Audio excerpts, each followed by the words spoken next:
आ रही हैं और सबसे पहले माफीनामा उन तमाम लोगों को जिनकी मौत को भी हम एक्नॉलेज नहीं कर रहे हैं, जो हम जान ही रहे हैं कि वो मारे गए। तो ये माफीनामा सर सिर्फ मेरा नहीं है। मैं इसलिए ये बात कह रहा हूं कि मई के महीने में मैंने 6 आर्टिकल लिखे। संसद चल नहीं रही थी, कहां अपनी शिकायत ले जाते, किससे कहते।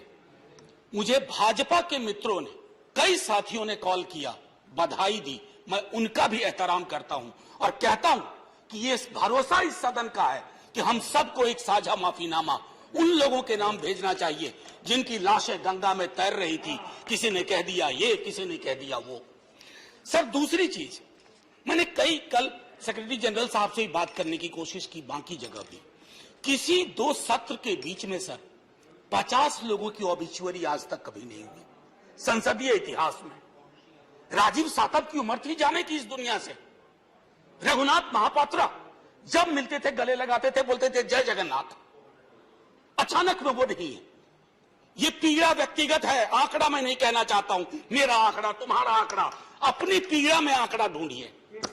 एक व्यक्ति नहीं है इस देश में, इस सदन में, सदन के बाहर, उस सदन में जो ये कहे कि उसने किसी जानने वाले को ना खोया हो। सर पीड़ा कह सकता हूं।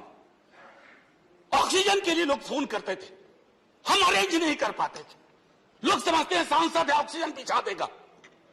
100 फोन में पूरे दिन में शाम को बैठ के देखते थे, सक्सेस रेट 2, सक्सेस रेट 3। हमको कौन सा आंकड़ा कोई बताएगा साहब? हमको नहीं किसी आंकड़े की बात नहीं करनी है। हमें देखना है कि जो लोग गए वो जिंदा दस्तावेज छोड़ के गए हैं हमारे फेलियर का। मैं आपकी बात नहीं कर रहा हूं साहब। आप कहिएगा 70 साल में कुछ नहीं हुआ, मैं उसमें जाना ही नहीं चाहता। ये कलेक्टिव फेलियर है 47 से लेकर अब तक की सारी सरकारों का। क्या बना दिया हमने?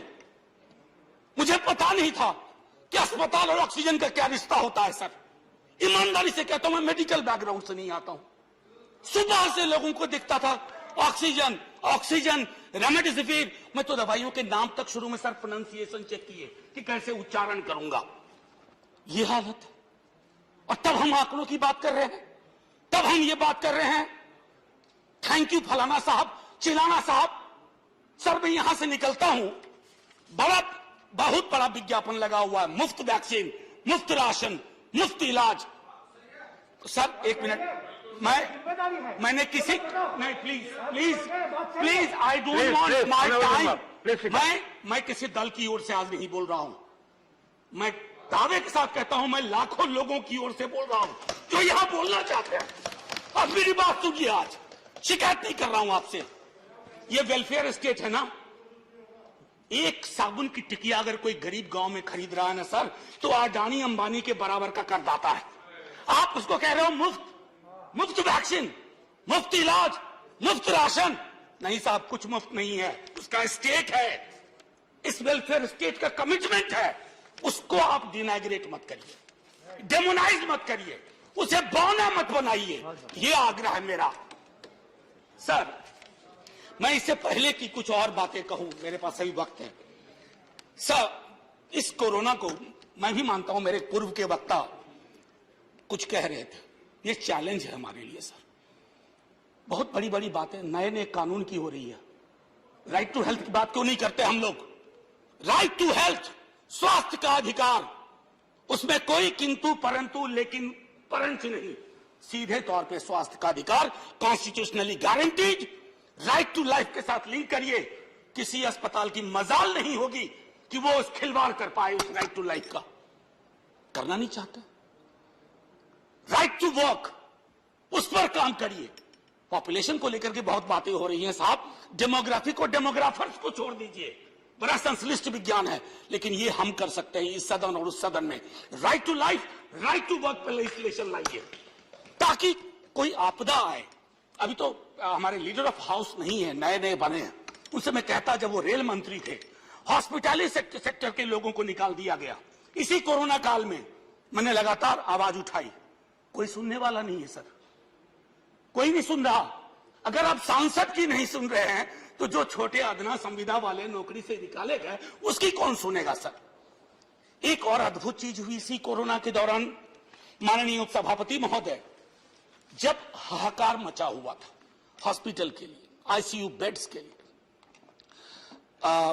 दवाइयों के लिए, यह हाहाकार जब मचा हुआ था, उस दौर में सर